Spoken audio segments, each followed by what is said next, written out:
Morning all, I'd like to show you another beautiful game this morning called the Immortal Draw. So it occurred in Vienna 1872 and appropriately it was the Vienna opening. After e4, e5, white played knight c3. So the Vienna opening is quite a good weapon, a surprise weapon as an alternative to the Royal Lepet. Some information about this game. So Karl Hamp was playing white against Philipp Meitner. The game is the main claim to fame of both players and has been reprinted widely. The variation is actually taking their names, so named the Hamp-Meitner variation in honour of the two players, and it was played 19th century Romantic style. So at that time in the Romantic era it was considered that you have to accept gambits, and if counter gambits were offered you have to accept those as well. If you didn't, it was considered ungentlemanly. So let's see what happened here. White, after knight c3, black played now bishop c5, and now white played maybe a slightly controversial move, moving a piece twice with knight a4.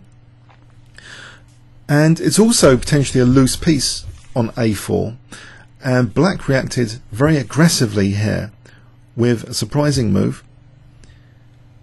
I wonder if you can spot it. Bishop takes f2 check. White took. After check here, starts to expose the problem with this loose piece. If king e2, then check and taking, and black's better. So given this is the case, white has to play in this position, virtually forced to play king e3. The other alternative, g3, fares no better. Queen takes e4, double attacking, and here black would even snap off the rook with advantage actually. So king e3 is virtually forced, and now interesting things start to happen. Black played check, driving the king by force to the d3 square, and now the energetic move d5, and here it's very, very dangerous for white. If white plays, for example, e takes d, then just queen takes a4, and black's got a big advantage here with bishop f5 check coming up potentially. So how to parry this d5? Well, you might think, well, get the knight back with knight c3. If knight c3, black could end up being better again. D takes e4. Now if king e2, that's a disaster waiting to happen for bishop g4 check. Pardon me, bishop g4 check. So here knight takes e4 is virtually forced. Bishop f5, queen f3 to try and defend e4, and in this position black tactically can win with bishop takes e4, queen takes, now queen takes f1. This is a disaster for white. So if we go back to this d5, there aren't too many ways of parrying d5 here. If knight c3 is ruled out, let's look at queen e1, knight f6, g3, queen g4. This variation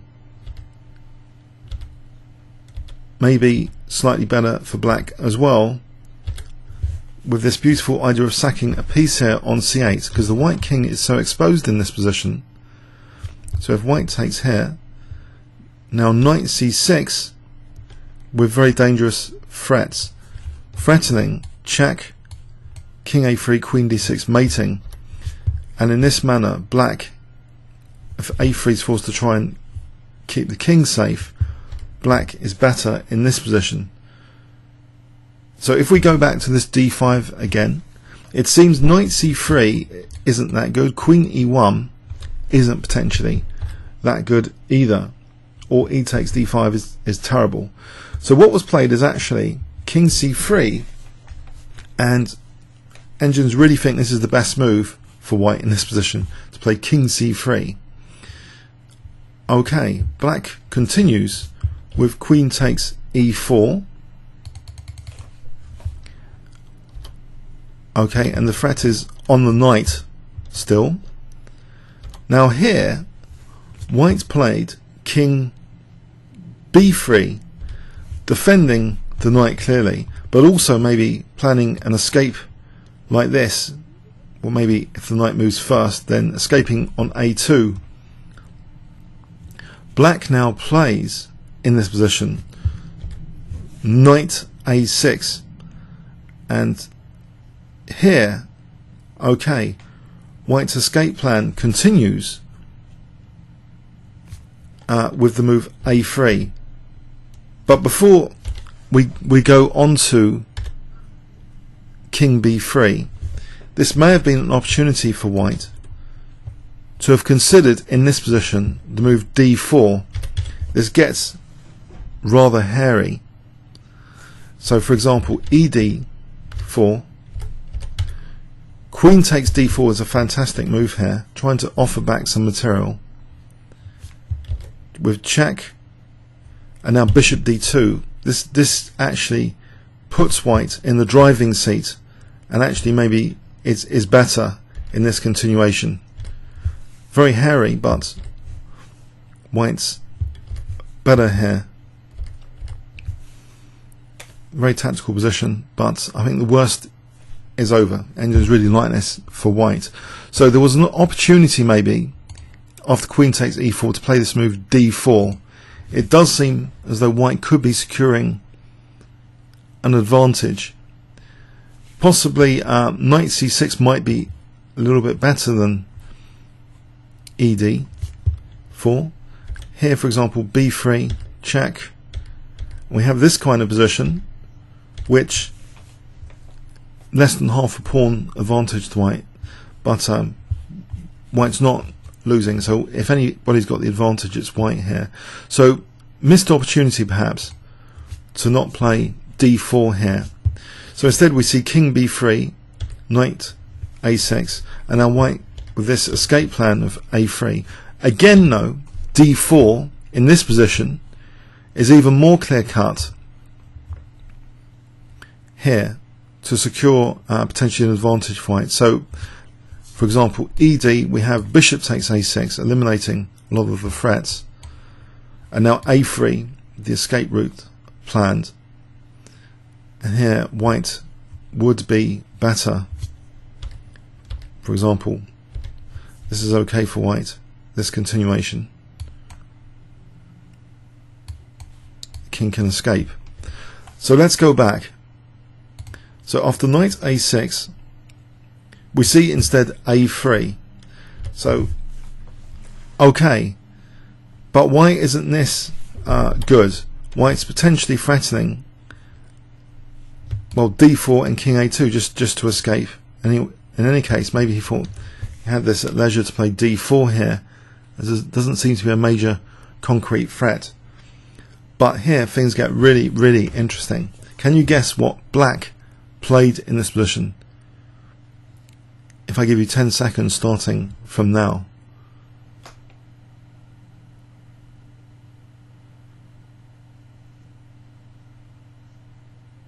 Okay, black played queen takes a4 check. Queen sack to lure the king up the board a little bit. The king took. If king a2, this is not a good idea. Check using that pin there. And after knight c6, black stands very well. Black's much better. So the queen has to be taken. King takes a4. Now we see check from the knight. And here there are two main alternatives. In the game, king b4 was played.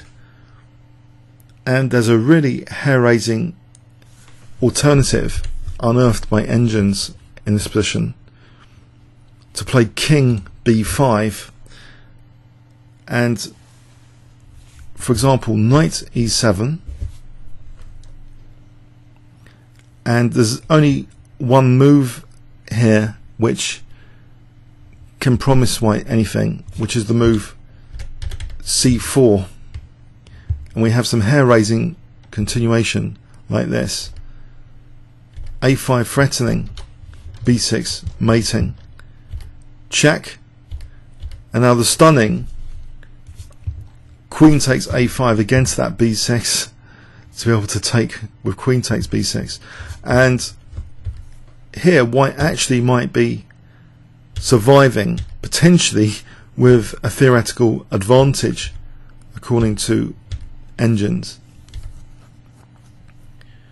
but as you see, it's a really hair-raising continuation. But in the game, okay, we see actually king, the less adventurous king b4,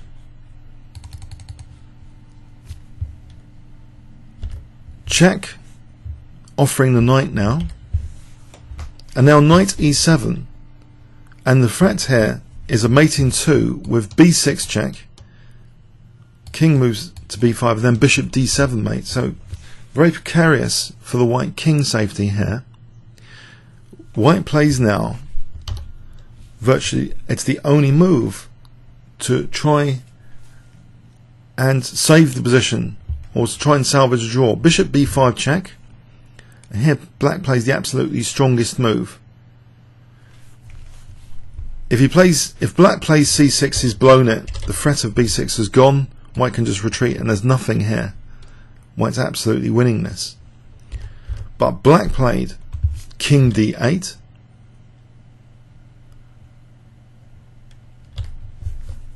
which is the absolute best move, in fact. And so the threat of b6 needs to be parried. Can you see what white does here? White did against b6 mating. There's only one move.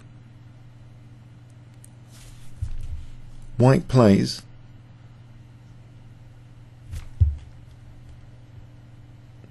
bishop c6.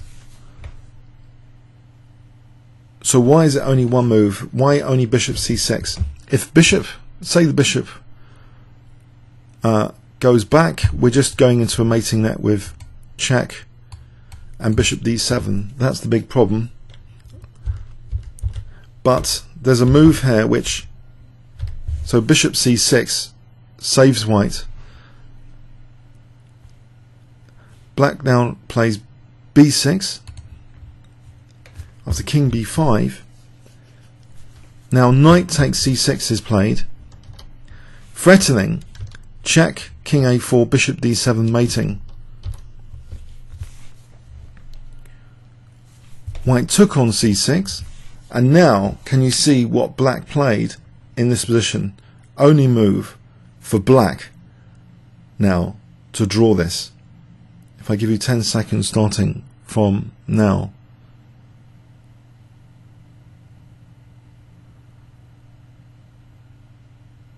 Okay, black plays bishop b7 check, and the idea of this is that if king takes b7, then king d7 is mating because of the threat of rook hb8.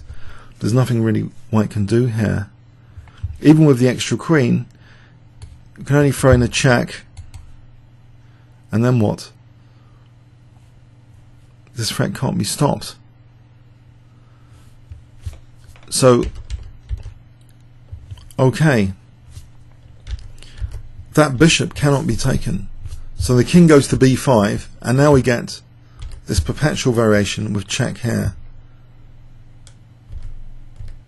and bishop b7, and it's drawing time. And you might think, well, hold on a sec, what if white plays king a4?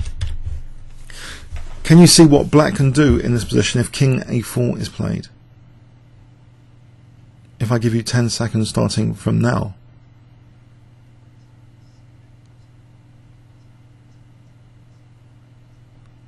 Okay, bishop c4 actually secures a mating net with b5, cutting the king from b3. Again, nothing white can do against b5 here. So that's why this is actually a perpetual check in effect. It's a very complicated amount of analysis around this Immortal Draw game. Hope you enjoyed it. Comments or questions on YouTube. Thanks very much.